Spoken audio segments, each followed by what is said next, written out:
मध्याह्न भोजन खर्च वृद्धि कले राज्य सरकार। बढ़िला मध्याह्न भोजन खर्च। स्कूल मध्याह्न भोजन खर्च बढ़ाइले राज्य सरकार।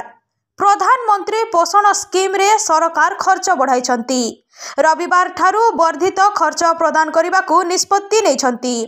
प्रथमरु पंचम पिलांक पई 7.64 पैसा वृद्धि करा जायछि।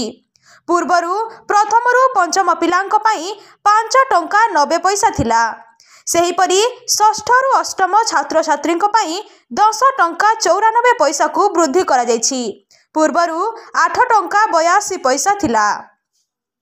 अपर पक्षरे खूब शीघ्र मध्याह्न भोजन खाद्य तालिका मध्य परिवर्तन करा जिवो। पिलांकु आवश्यक पुष्टिकर खाद्य मिलिबो। अधिक पोषण थिबा खाद्य को गुरुत्व दिया जिवो। विशेषज्ञ मानक ठारू मतामत नियाजिबो। एने विद्यालय और गणशिक्षा विभाग निष्पत्ति नेछि।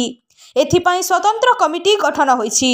पीएम पोषण राज्य नोडाल ऑफिसर रघुराम आर आयार एहार अध्यक्ष अछंती।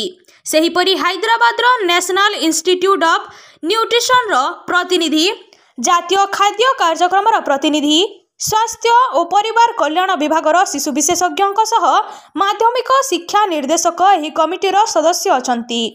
एही कमिटी खाद्यर मेन्यू रे परिवर्तन ने आलोचना करिवो। तेबे राज्य और केंद्र सरकार मिलेट को गुरुत्व देउथबा बेले मिलेट रे प्रस्तुत खाद्य को मेन्यू रे शामिल करा जाय पारे।